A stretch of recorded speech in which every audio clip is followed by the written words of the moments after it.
น้อมถวายความเคารพพระมหาเถรานุเถระทุกรูปทุกตนครับพระมหาเถระเจริญพรทุกตนครับศรัทธาญาติโยมทุกท่านด้วยนะวันนี้วันติดตีเสาห้านะ2568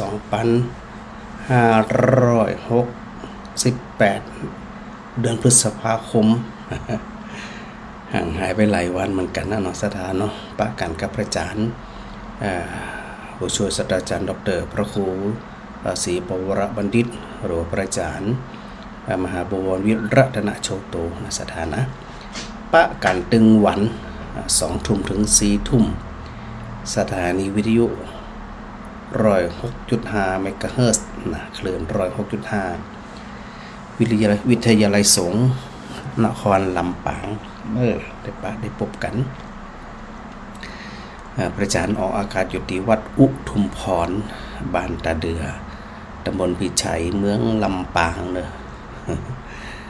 สถานที่ฟังรายการของพระอาจารย์เป็นประจำก็จะหูกันดีเนาะต่อส่วนหลายคนหลายท่านที่เพิ่งมาฟังรายการของพระอาจารย์นะอาจจะยังบ่หูเบอร์โทรผ่องบ่หูอันจักกันว่าไผที่ไหนตั้งใดอีกนะเนาะเดี๋ยวในช่วงแรกพระอาจารย์ก็ถือโอกาสได้รับสายกันสักหน่อยหนึ่งในสถานเนอะ จะได้หูว่าอัน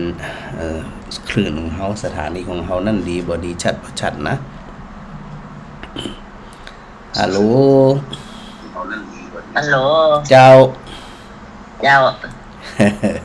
แต่ว่ามันแม่นแหละแต่ว่าแม่นกับแม่นจะได้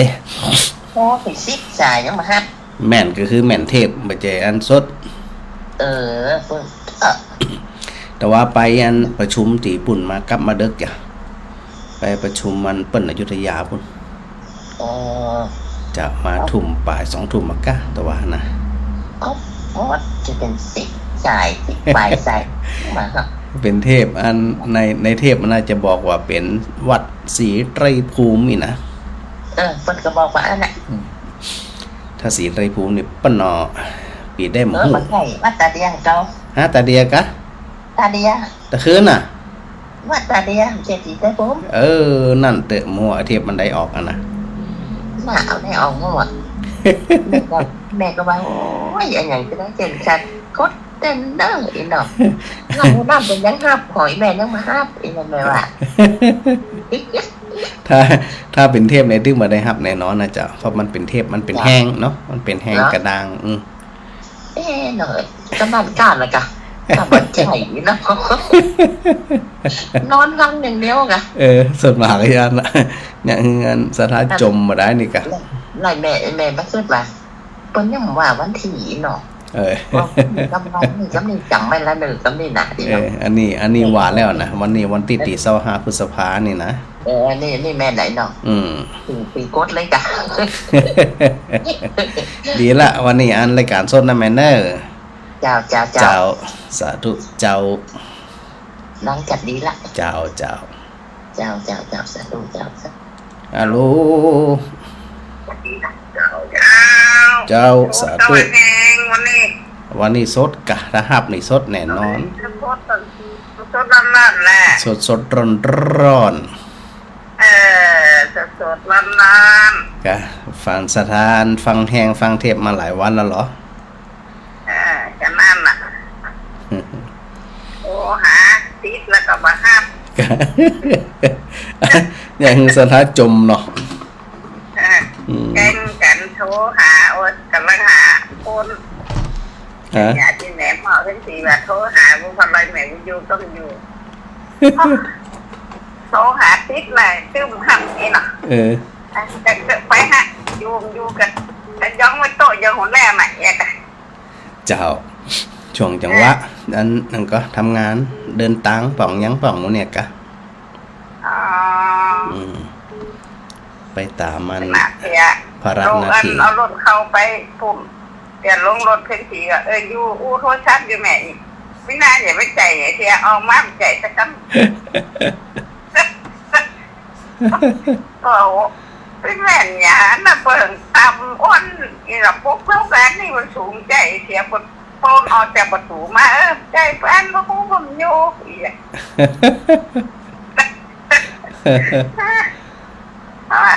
หน้าลุยแม่โทษติดแล้วผมมาหับนี่แหละเวลาผมอยู่นี่ล่ะ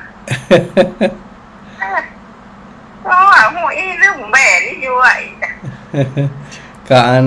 ก็ไปการไปงานเนี่ยส่วนหลักๆก็อยู่ประมาณเนี่ยเจ้าตามภาระหน้าที่โทรไปกับสามันซบอยู่หันแถม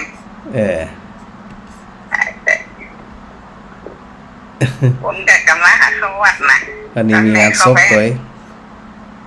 น่ะงานซบทิ้งมาแล้วก็หม่องจะน้อยเจ้าอันคือตัวเจ้าปอกหรือเจ้าล่ะปอกหรือเจ้าเป็นปอกละเป็นจะได้หม่องมันเป็นจะได้อะมันบริยานนะกะเป็นหม่องนะเป็นหม่องเป็นจะได้เป็นหม่องไหนกันตอบเป็นหม่องอีกกันได้มาหม่องมาบ่หม่องนี่คือเป็นบะขามได้จะได้เนาะเป็นจะได้หม่องอีกถามเขาจะให้ตอบจะได้เนาะว่าจะให้ตอบจะได้น่ะบ่หม่องคือเป็นจะได้แหละแต่หม่องเป็นจะได้แกให้ทอแล้วเป็นจะได้เป็นจะได้กับเป็นให้ทอบอย่างแม่ว่าตะกี้นั่นจ้ะดีละสาธุโดยชัดเจนนี่นะจ้าชัดเจนนี้เจ้าสาธุเจ้าสาธุเน้อเจ้าสาธุเจ้าหลายคนโทรมาเดี๋ยวจะจมกันอย่างจะได้บ่ฮับสายกำแล้วฮะแม่จันดีว่าจัดเจ้าวันนี้สดโน้ใจดีแต่นั่งมันทั้งอันเก็บมาหลายวันแล้วเป็นแห้งหลายวันแล้วอีเจ้าเก็บเก่าไม่ได้บอกขอมันเนี่ยเนี่ยว่าอันนั้นปุ่นนะวัดสีไก่ภูมิปุ่นเราเจ้าเป็นอย่างนั้นน้องวันชนะอย่างน้อยอยู่สถาจะได้บัดทองกับเตี่ยสถาจะได้เกิดถึงวัดศรีไตรภูมิผ่องกะ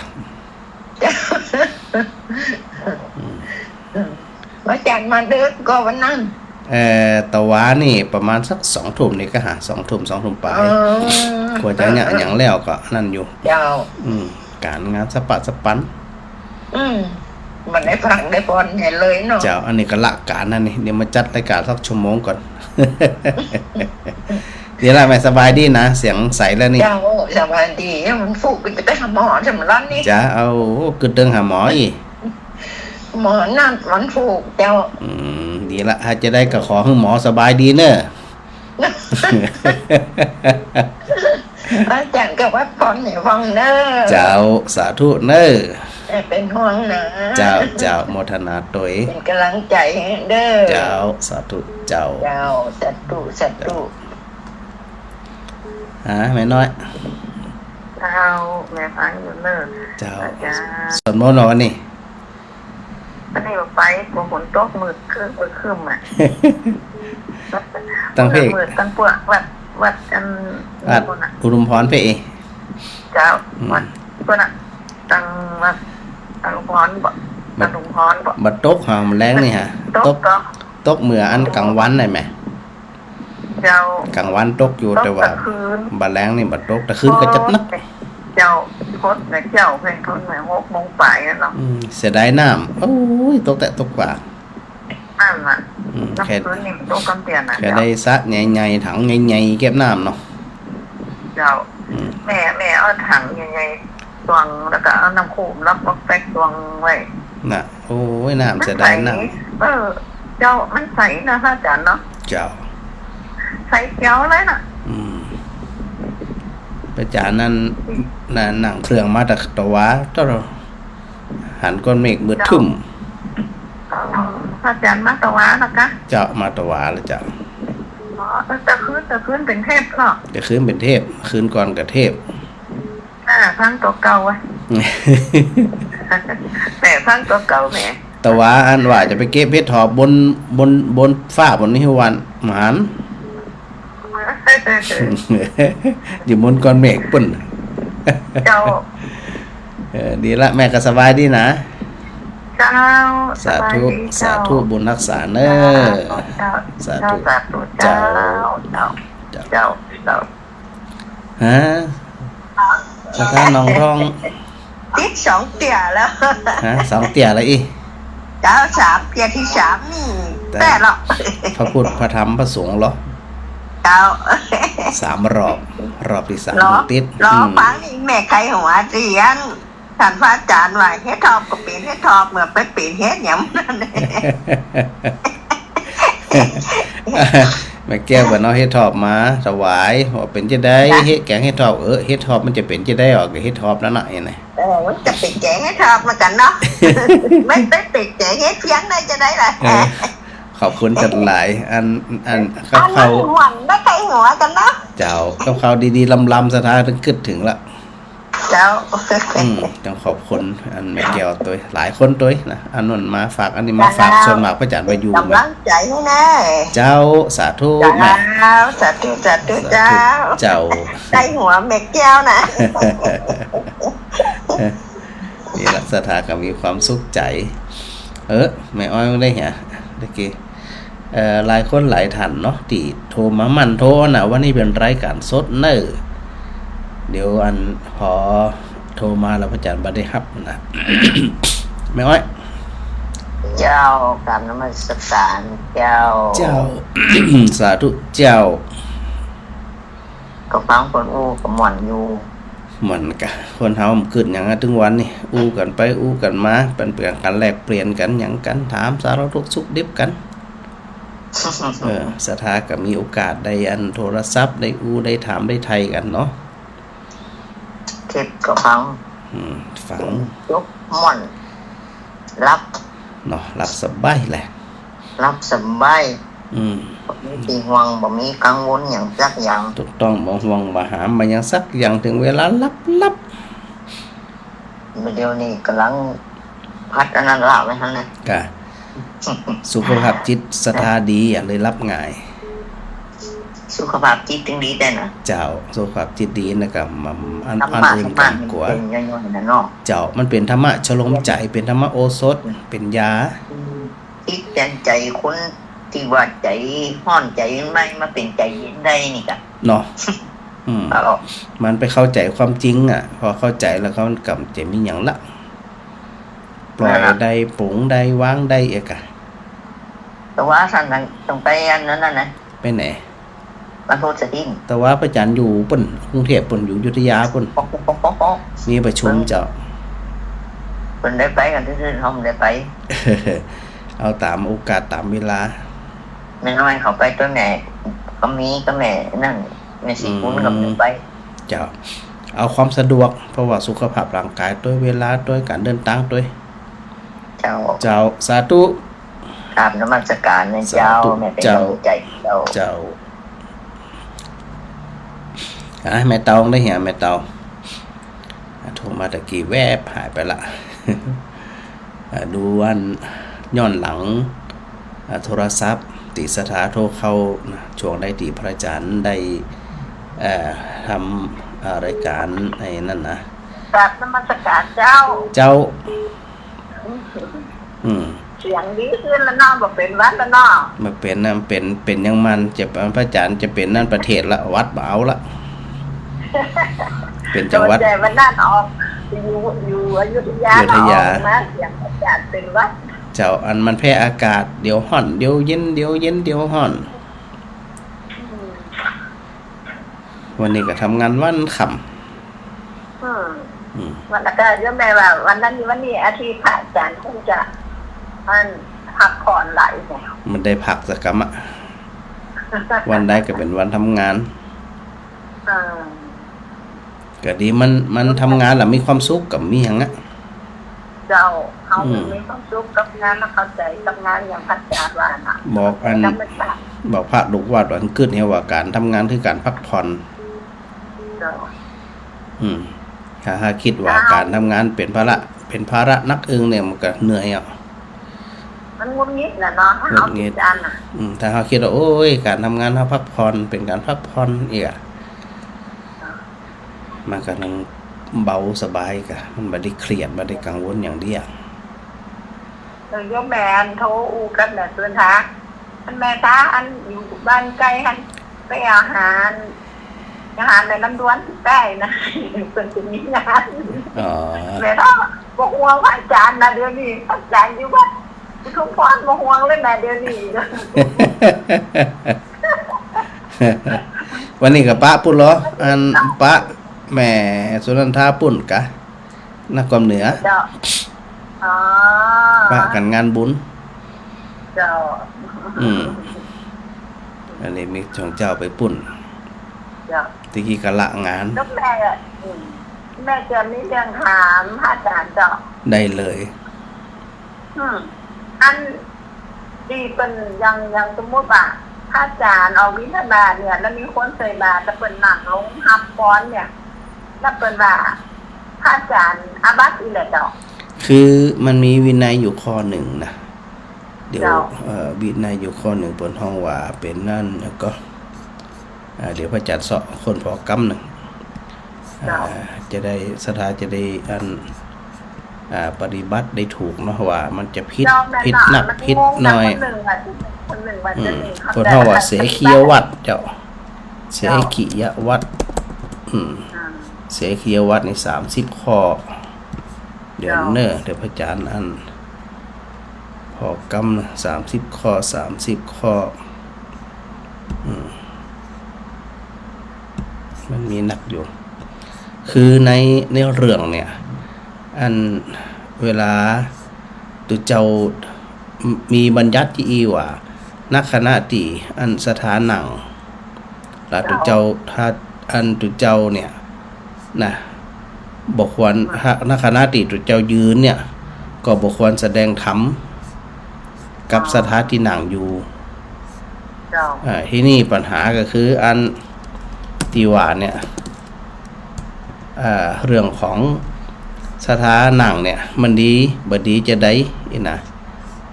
เดี๋ยวพระอาจารย์สอบแป๊บหนึ่งมันมีทั้งหมดอยู่72ข้อเอาข้อตีอันสถาจะถามอยู่ประจำบนห้องว่าอันเดี๋ยวเสเขียววัดนะเสเขียววัดถามที่เอาใส่บาตรน่ะมันก็บางคนกับหนังบางคนกับบาหนังเจ้ามีอยู่เดี๋ยวอาจารย์กำลังหาอยู่หมวดโภชนะปฏิสังยุตนะ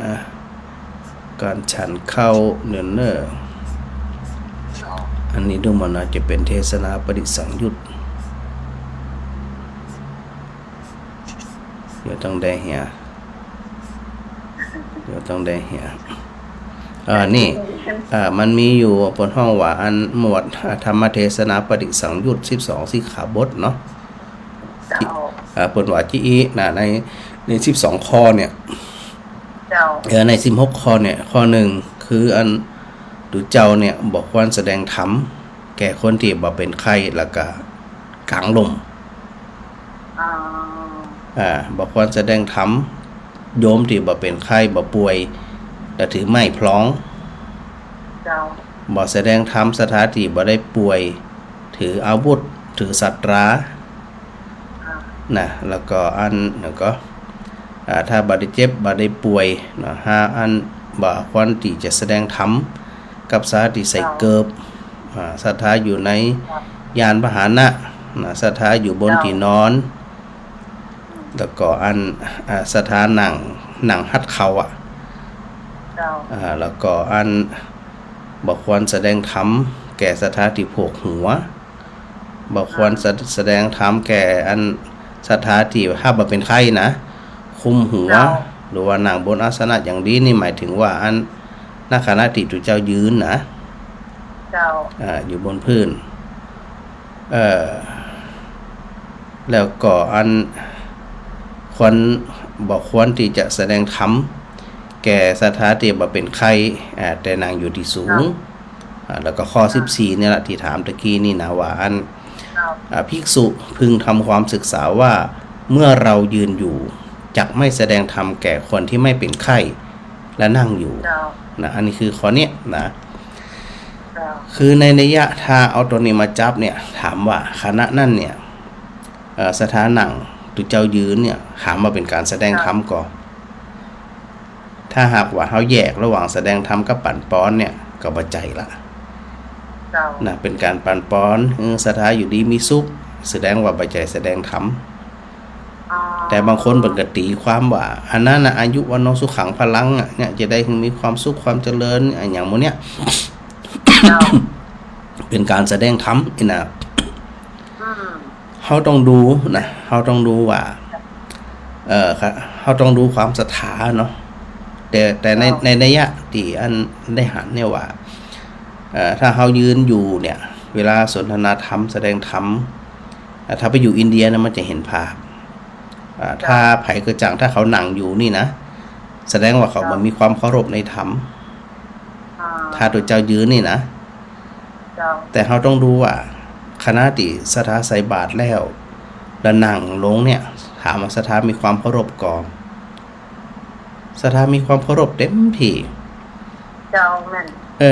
เขาต้องดูเจตนากฎหมายเนี่ยเวลาเปิดออกกฎหมายมาก็ต้องดูที่เจตนาพุทธเจ้าก็เหมือนกันดูที่เจตนาบางทีเนี่ยเรื่องบ่เป็นเรื่อง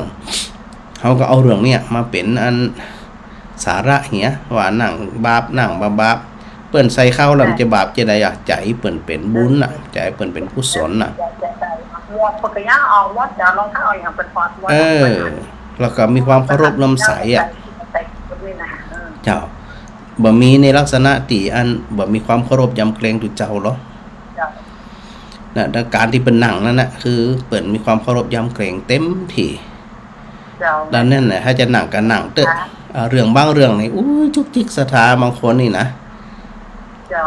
แต่ว่าอันเรื่องที่เฮาควรที่จะใส่ใจเป็นพิเศษก็คือถึงตุเจ้าถึงสถาเนี่ยใส่ใจศึกษาเราเรียนประพฤติปฏิบัตินี่นะอันนี้เป็นเรื่องที่สำคัญแต่บางทีเขาไปจับผิดเนี่ยตัวนั่นเป็นอาบัติตัวนี้มาเป็นอาบัติก็ไอ้แค่การยืนอันปั่นป้อนน่ะบางคนก็ไปจับผิดมันผิดจะได้ปล้นปเหลือสถาเปิดมีความร่วมใสนะชัดเจนมาได้เจ้าเพราะว่าเขาจะได้ไปปฏิบัติถูกแล้วก็สิ่งทั้งทำเฮากับซึ่งทั้งอันนี้อยู่แล้วเนี่ยเจ้าถ้าอย่างคนเฒ่าเนี่ยมันต้องกลัวเขานั่งเขานำไว้เจ็บเขายืนอยู่ละถ้าบ่สบายใจก็ยืนทับป้อนเหียอันน่ะกะเจ้าอันน่ะกะเอาก็โค้งหัวลงเห็นน้อยเนาะเจ้าไปไม่มีหยังเรื่องบ่เป็นเรื่องแต่ว่ามันเหมาะสมเวลาพุทธเจ้าทรงแสดงธรรมในดูแล้วมันเหมาะสมว่าคณะที่เธอแสดงธรรมนั้นเนี่ยเปิ้นอันดูถูกเหยียดหยามเธอก็เปิ้นอันเลื่อมใสก็เปิ้นตั้งใจก็อีนะถ้าตั้งใจเลื่อมใสเต็มที่เนี่ยก็น่าจะเป็นเรื่องที่ดีนะก็เฮาก็มองในมุมที่จิตเป็นกุศลจิตเป็นที่ดีปัญหาก็คือคนที่ถามมันเนี่ยเคยใส่บาตรกออีเนี่ยบาตรกำไปใส่ไปอ่านท่านจับก็จับแพะจนแกะเหี้ยอย่างเหี้ยเพื่อจะจับพิษเนี่ยเปิ้นว่าเขาว่าบางทีก็อยากจะถามว่าเหมือนกันนะว่าเคยใส่บาตรกอคนว่านี่นะ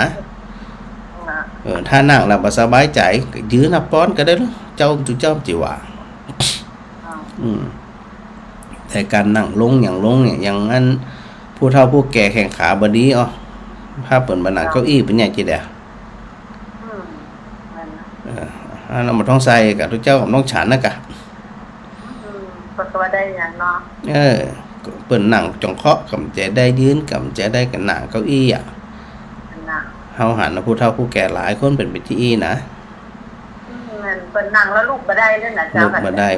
เพราะเราเดี๋ยวก็ลูกหลานตานเต้าเพิ่นก็เก็บเก้าอี้เหียเก็บโต๊ะเก็บตังคือเปิ้นเหียเวลาเปิ้นใส่บาตรนะพระเจ้าก็อนุเคราะห์เนาะอนุเคราะห์ก็เอายืนบาตรไปใกล้ๆเปิ้นเพื่อการยืนการยืนการหยังลำบากนี่นะเรื่องที่ควรใส่ใจจะทำบุญเนาะเจ้าเรื่องที่ใส่ใจก็บ่ควรบ่ใส่ใจเหีย เรื่องมาเป็นเรื่องก็เอามาใส่ใจเฮียนี่นะก็ต้องมองดีๆด้วยดูเจตนาไหม เจ้า เนาะอันนั่นก็คือจะนั่งก็แล้วแต่ยืนก็แล้วแต่เอาตามสะดวกว่า เจตนาของคนนั่นเนาะเจ้า เจ้าปัญหาก็คือใส่บาตรเนอะบ่เจ้าว่าบ่ได้บ่ใส่บาตรนี่มีความหมาย เจ้า ตัวเจ้าก็อดนะอันน่ะ อยู่บ่ได้ละดีละที่ถามอันจะนี่มาแหม เจ้า หลายคนเพิ่นจะได้อันนำไปปฏิบัติคนก็ว่าคนที่จับผิดมันนึงจับผิด แม่น ดูที่เจตนาเป็นหลักเจ้าจะได้อันประพฤติปฏิบัติโดยนั่นแม่เด้อ เจ้าสาธุเจ้า เจ้าสาธุเจ้า อันนี้ก็เป็นสาระธรรมสถาหลายคนหลายท่านนะก็สามารถที่จะโทรมาถามปัญหาธรรมในลักษณะแบบนี้เลยเพราะว่าเขาเป็นชาวพุทธเนี่ย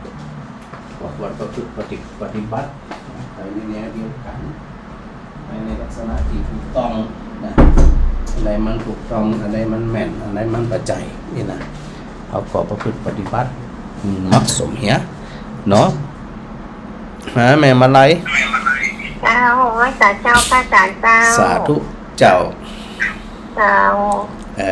ตะวันคืนลุงโบกำลังมาตองมาบ้านแม่นี่นะเจ้า อ๋อ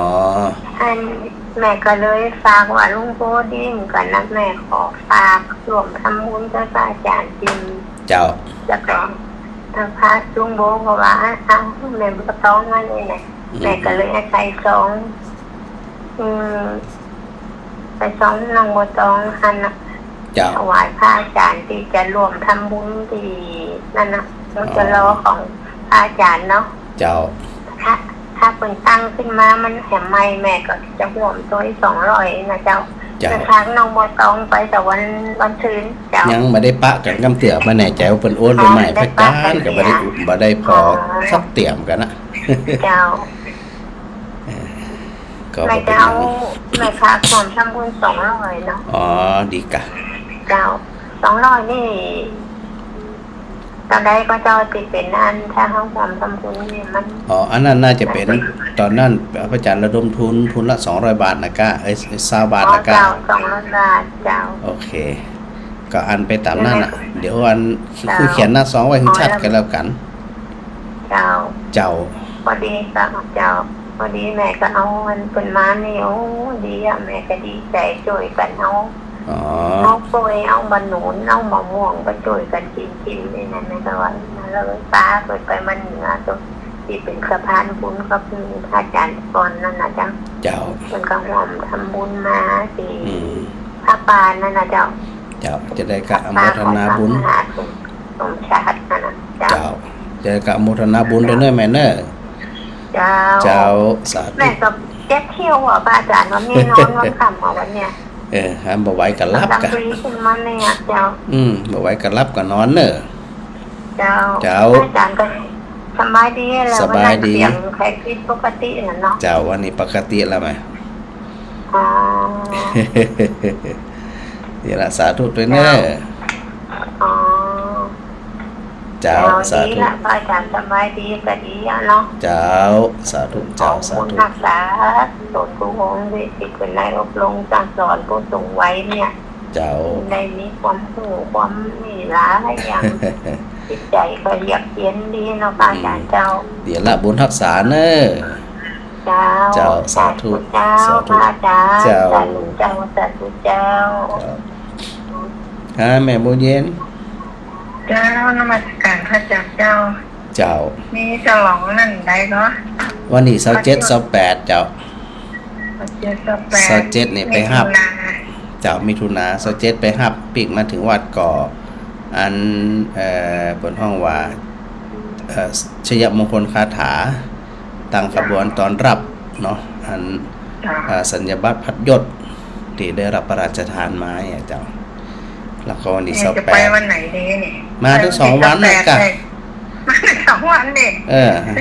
เราจะไปช่วยแม่คนไหนจะไปคนเดียวอะ มาคนเดียวก็คือประธานแสงดาวประธานแสงดาวมาส่งกะ เจ้า งาน2 วันแล้วกับตรงนี้มานี่มได้เหรอ เอาสะดว เดี๋ย ก ววัน ว่า ที่21จะไปรอเตียงพูด ไหน จังใหม่ดอยสะเก็ด อ๋อเจ้า อันนี้ก็ยังไม่ได้เตรียมกำเตือนนี่มันมจรนี่ เจ้า เดี๋ยวทำ วัน นี่ ที่18จะไปนี่วันที่18ดีกว่าเนาะที่18อย่างนี้ของ วันที่28กับช่วงเจ้าสืบชะตาทำบุญถวายอันเพนเนี่ยกะ จ้า เจริญพุทธมนต์สืบชะตาหลวงสถากรรมาด้วยกัน จ้า บางคนบางท่านก็รวมมันแสดงมุทิตาตัวอย่างตัวเนาะ จ้า จะได้สะดวกหน่อยหนึง ชวนฝักพวกก่อน เจ้า ชวนหมู่ สายบุญอย่างเดียวกันก่อน นะเอาป้ากันมาหลาย เจ้าจ้า ๆเจ้าเนาะ เจ้า เจ้าสาธุเจ้า เจ้าสาธุเจ้า สาธุเจ้าหลายท่านที่ข้างอยู่นะแม่ทองซุปนะไผ่แหมกี่เม็ดเตา แม่ทองซุป ภาษาเจ้าว่าจ่า สา เจ้า ธุเจ้า อันนี้อันเจ้าละปูนจะไม่เปิดอ่านก้อนกันซื่อ ครั ๆอั บ นมาสู้ขออนุญาตอันคือคติธรรมอันญาติธรรมทั้งหลายจิมเลย ยิน เจ้า ดีเลยเอาเลย เจ้า เจ้าเอาเลยเจ้า โลกภายในโลกภายนอกกว้างไกลใครๆรู้ โลกภายในลึกซึ้งอยู่รู้บ้างไหม จะมองโลกภายนอกมองออกไป จะมองโลกภายในให้มองตนเจ้า โอ้นี่เป็นนั่นคติธรรมที่สอนตัวเก่าเนาะ เจ้า บางทีเขาสงใจไปภายนอกเขามัวแต่อันไปจับผิดคนโน่นจับผิดคนนี่ไง เจ้าเขาก็ลืมพอตัวเขา แต่ลืม นะ มองตัวเองอ่ะเจ้า แมนมันเป็นการเตือนเนาะเตือนอัน เจ้า ตัวเก่าของแต่ละคนเขาเป็นผู้ทุชนกับเตือนกันมันเนี่ยเนาะ เจ้า ดีละขอสาธุตัวแม่ เจ้าว่า สา เจ้า ธุเป็นธรรม กำลัง ทา ใจ น นะเจ้า เจ้า เจ้า สาธุเจ้า แต่ สถานสีหมดเก้า เจ้า จากแม่บ้านเดี แม่ ย นท่านเจ้า เจ้า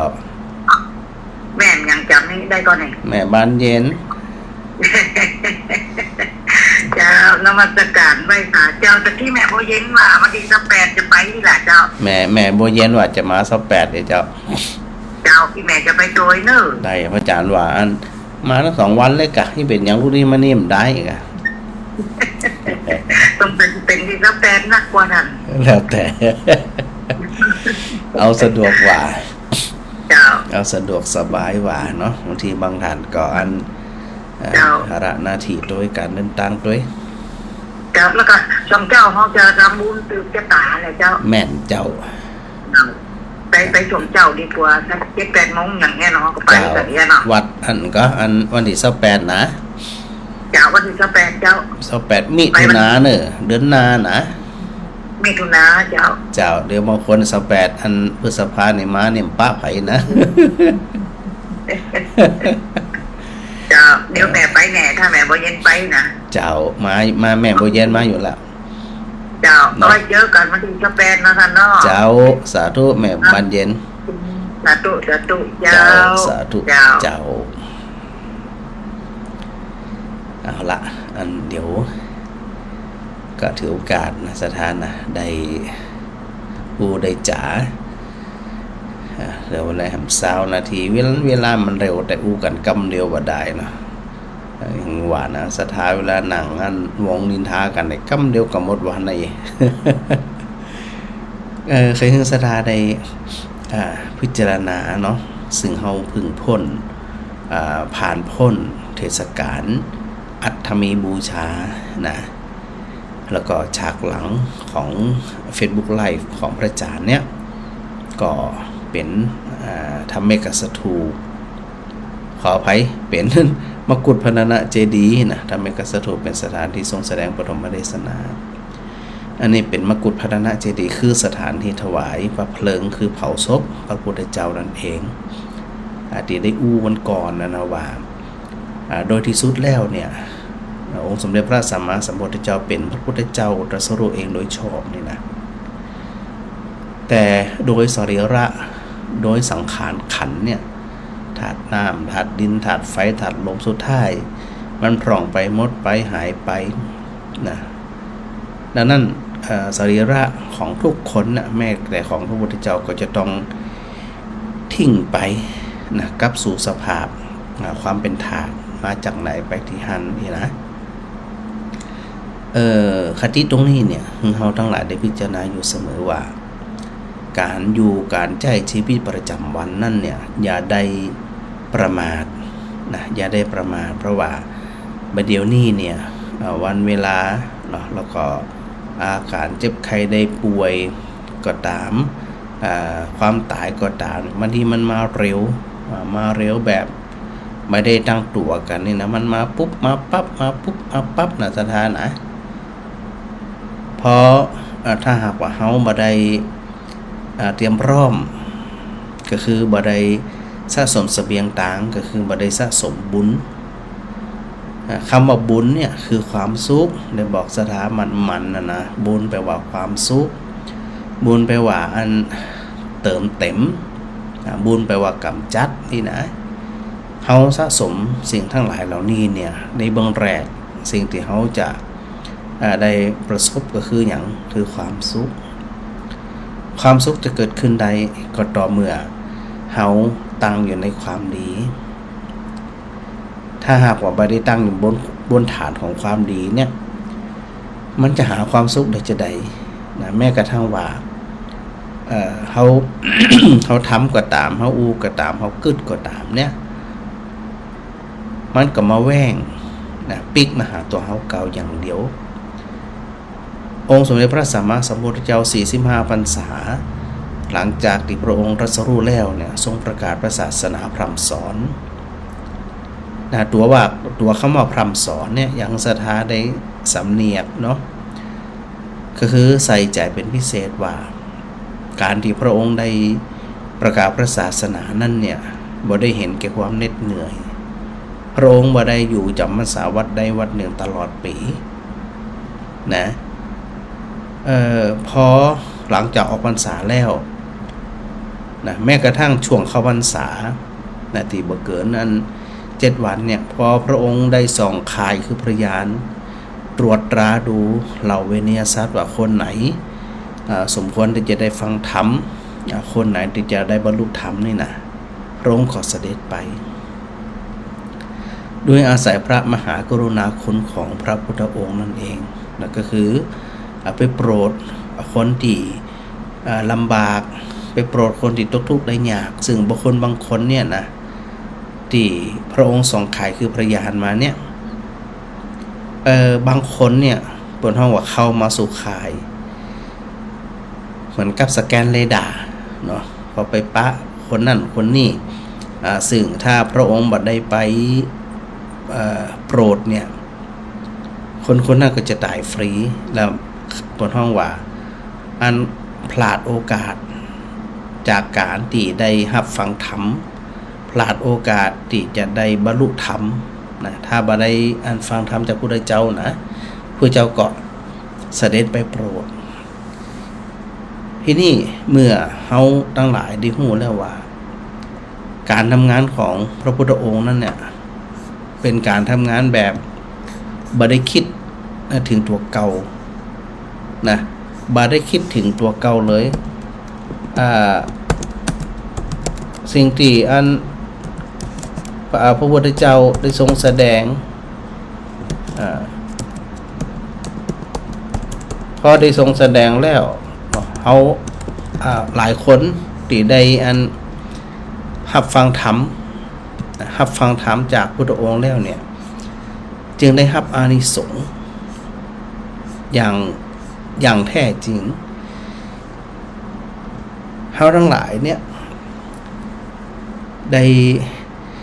เกิดมาในร่มเงาของพระพุทธศาสนานะพอนึกถึงมกุฏพรรณเจดีย์เมื่อใดนึกถึง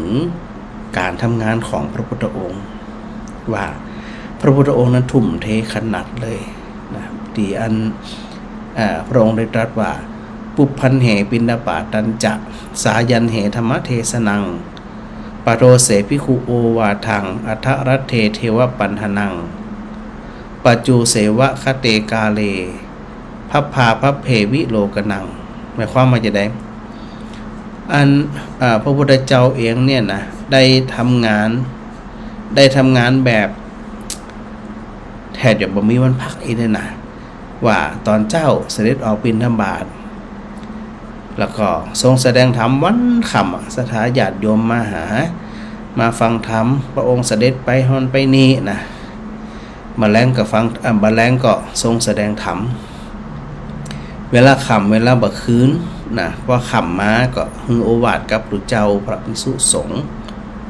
ในช่วงเวลากลางคืนดึกดื่นค่อนคืนพระองค์ก็ตอบปัญหาแล้วก็สนทนากับเหล่าเทวดาทั้งหลายพอเวลาใกล้รุ่งพระองค์ก็ตรวจดูบุคคลที่มีวิสัยที่จะบรรลุธรรมเพื่อที่จะได้โปรดถึงป้นตุกที่พระอาจารย์อุตกี้ว่าสองขายคือพระยานเขาจะหันว่าบ่มีช่วงไหนที่พระเจ้ามีโอกาสได้พักเลยเนาะเพราะพระองค์ทำงานที่ขนาดนี้เนี่ยและทำอย่างจริงจังประกอบได้พระอริยสงฆ์สาวกที่มีคุณภาพนะในการประกาศพระศาสนาเพียงแค่45 ปีเนี่ยพระพุทธศาสนาตั้งมันในแดนชมพูทวีป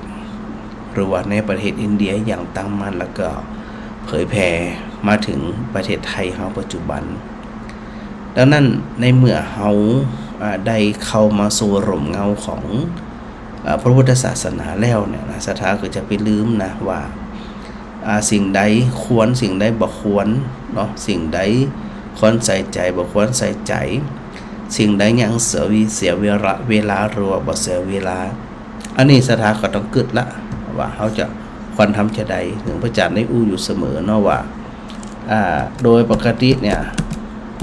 อันชีวิตของคนเฮาเนาะชีวิตของคนเฮาเนี่ยมันเจแน่นอนอ่ะ มันเจแน่นอนกำเดียวหายนี่นะพอเฮาเข้ามาสู่ร่มเงาของพระพุทธศาสนาแล้วเนี่ย จะไปหลงเพลินติดชอบหลงเพลินชอบหลงเพลินหลงเพลินจังหลงเพลินเกลียดผลห้องมาไปหลงทั้งนั้นเมื่อเฮามาหันมกุฏพรรณนะเจดีย์สถานที่เผาศพพระพุทธเจ้าเนี่ย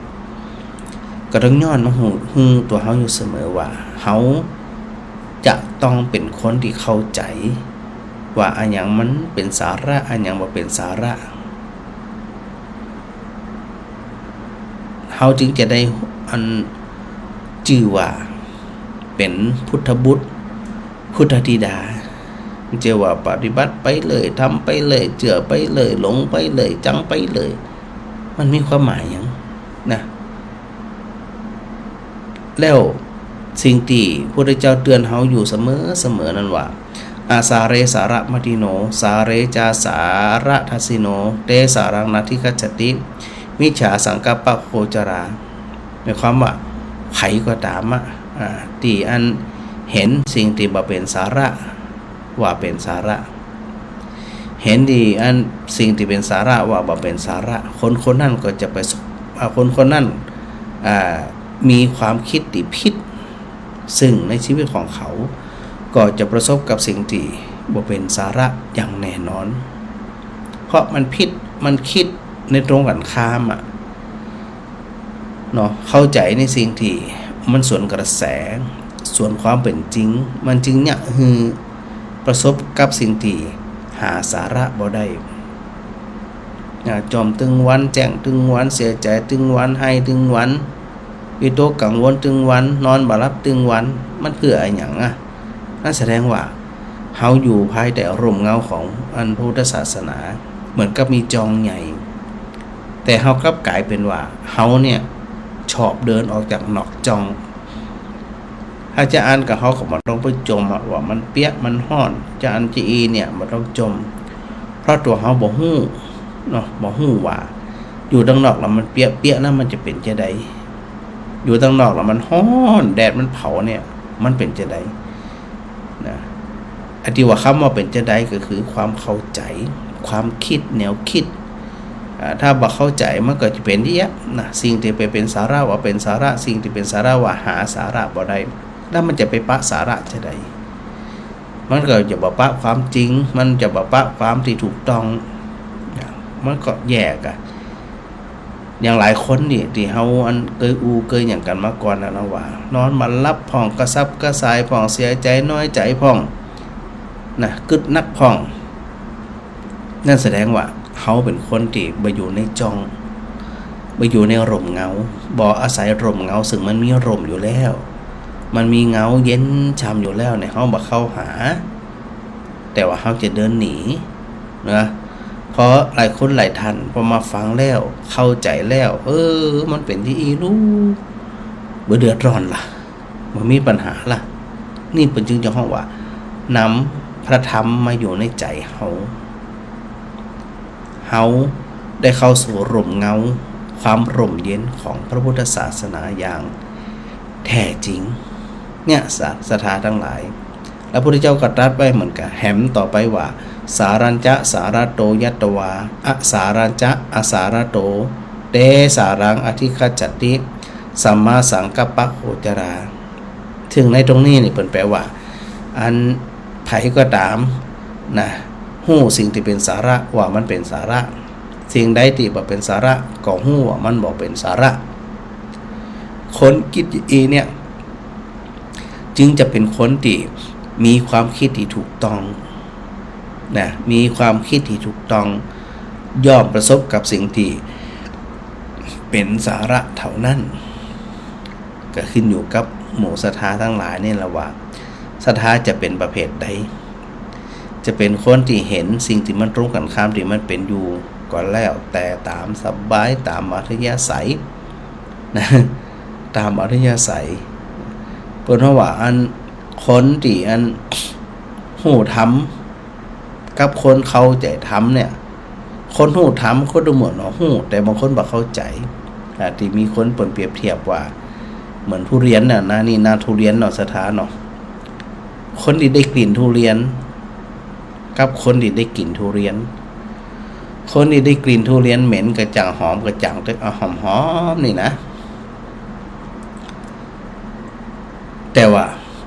บ่ได้กลิ่นมันก็ได้กลิ่นเพียงแค่กลิ่นเปิ้นเปรียบเทียบเหมือนกับคนฮู้ธรรมะฮู้ข้อนั้นฮู้ข้อนี้ฮู้จะอันฮู้จะอีฮู้ทำจะอันผิดทำจะอีถูกฮู้หมด ได้กลิ่นฮู้ดังดีแต่บ่ได้กลิ่นมีความหมายนะศรัทธาได้แค่กลิ่นแต่คนบางคนเนี่ย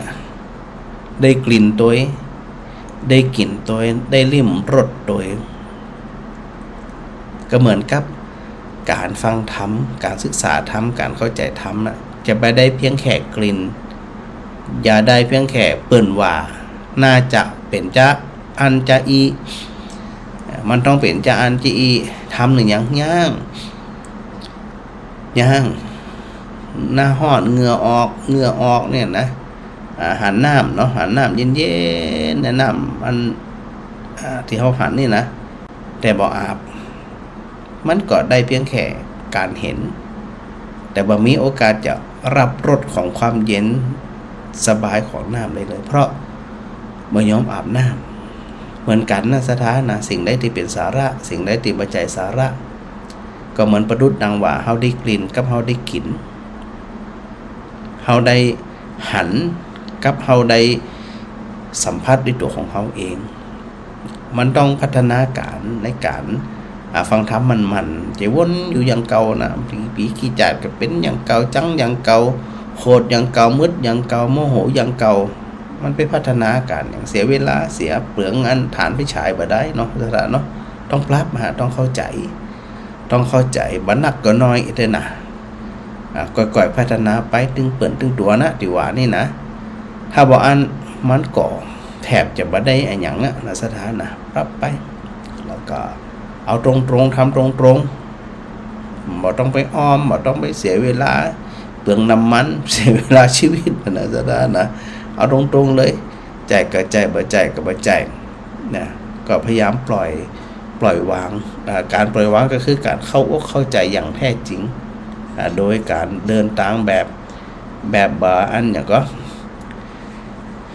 เดินทางอ้อมนะก็พยายามเดินทางตรงเดินทางลัดกันละกันนะสถานเนาะเดี๋ยวพระอาจารย์ดูทักทายมาขั้นแรกนะแม่มาลีได้ทักทายพระอาจารย์มาโยมอันประภัสสรสาธุด้วยจ้ะแก้วกิ่งจันใช่ไหม ทักทายพระอาจารย์มาสาธุนะโยมประภัสสรนะ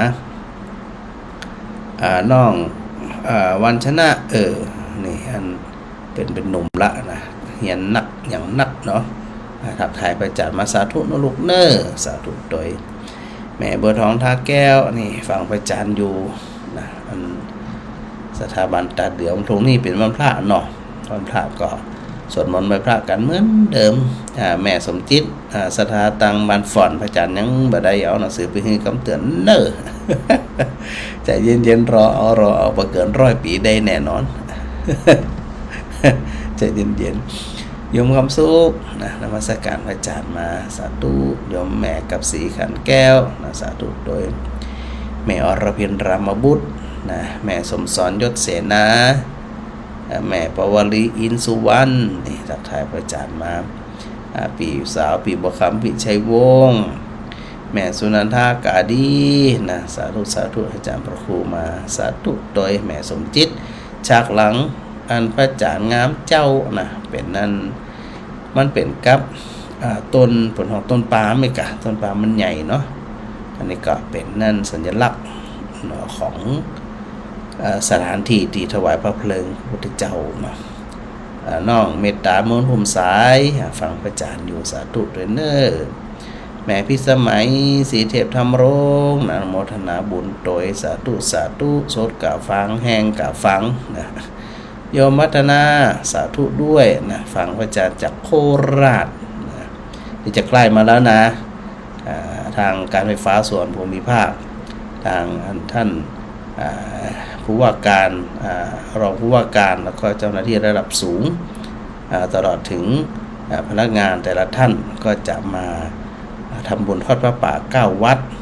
นะหนึ่งในนั้นประเด็นหลักๆก็จะมาที่วัดอุทุมพรวันที่11ถูกต้องไหม11กรกฎาคมก็คือวันเข้าพรรษานะฮะเดี๋ยว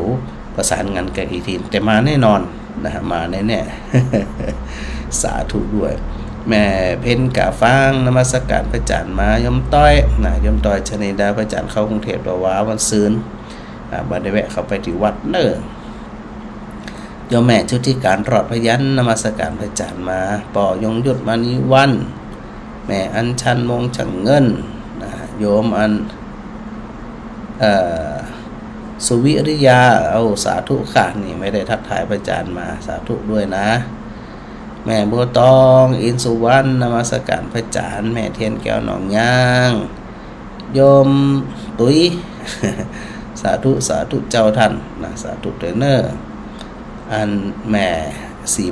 4,000ตัดแก้วเนาะไว้สาพระอาจารย์มาสาธุเทรนเนอร์ท่านได้ดีทักทายมาก่อนโปรแกรมมันตัดไปอย่างไปก็ต้องขออภัยตัวเนื่องจากว่ามันน่าจะหับได้บางนั่นก็บางคนบางอย่างที่กันเนาะมันน่าจะมีจำนวนของเปิดอีกด้วยนะพระอาจารย์ก็ยังไม่ได้แก้เต้าบ่เดียวภาระหน้าที่อะไรด้านตรวจงานของพระนิสิตตัววิญญาณิพนธ์ตัวงานสัมผัสตัวออกข้อสอบตัวซับปะเดี๋ยวนี้นะก็จะไปลืมเนอะอันทางวิทยสงฆ์นครลำปางยังรับสมัครพระภิกษุสงฆ์สามเณรคฤหัสถ์ญาติโยมนะไปเฮียนที่วิทยสงฆ์นครลำปางนะยังมีโอกาสอยู่เป็นโอกาสอันดีที่พระเดชพระคุณหลวงปู่พระราชธรรมาลังการได้บุกเบิกไว้นะหึงลูกหึงหลานเนี่ยได้ห่ำได้เฮียนได้พัฒนาตัวเก่าได้พัฒนาคุณวุฒิพัฒนาเครือข่ายอย่างต่างๆนี่นะก็สามารถเป็นเห็นได้ไม่ว่าจะเป็นระดับประกาศนียบัตรไม่ว่าจะเป็นระดับของปริญญาตรีหรือว่าระดับปริญญาโทใครที่อันมีลูกมีหลาน ถ้าหากว่ามีเวลาหรือสนใจที่จะศึกษาเราเรียนก็จะขยายนะขยายไปเลยไปสมัครเหียบอกลูกบอกหลานบอกคนนั่นคนนี้ที่เปิ่นนั้นมีความพร้อมเนาะแต่ถึงมันพร้อมได้แต่เนี่ยมันถ้าใจบอกไปเนี่ยถึงอิดนะ ใจต้องไปนะนั่นก็สามารถรับสมัครสามารถไปสมัครด่วนๆนะสถานะเพราะว่าเดี๋ยวเดือนหน้าก็จะเริ่มปฐมนิเทศละนะพอปฐมนิเทศอย่างต่างๆก็จะเริ่มมีการเรียนการสอนเนาะก็ขอโมทนาศรัทธาญาติโยมทุกคนทุกท่านเนอะที่ได้ติดตามรายการของพระอาจารย์นะเดี๋ยวชั่วโมงต่อไปก็เหมือนเดิมนะพระอาจารย์ขออนุญาตเพื่อที่จะไปทำงานด้านเอกสารต่อนะยังไม่ได้พักได้ผ่อนเดี๋ยวนะทำต่อแบ่งเวลากันที่เนี้ยเนาะถือโอกาสได้สนทนาธรรมกันพองมีโอกาสได้ถามปัญหาธรรมกันพองแล้วก็มีโอกาสพระอาจารย์มีโอกาสได้สาธยายธรรมนำเรื่องโน้นเรื่องนี้นะเป็นสาระธรรมที่จะเนี่ยเฮาท่านทั้งหลายนั่นมีความหู้มีความเข้าใจนะบางคนอาจจะมีอยู่แล้วแต่มีหนักขึ้นในสถานะจะได้ก็ขอโมทนาอยู่ดีมีสุขบุญรักษากุคนและกราบขอบพระคุณครูบาอาจารย์ทุกรูปเลยนะครับที่เป็นกำลังใจติดตามรายการกันมาโดยตลอดนะครับเนาะถวายความเคารพครับผม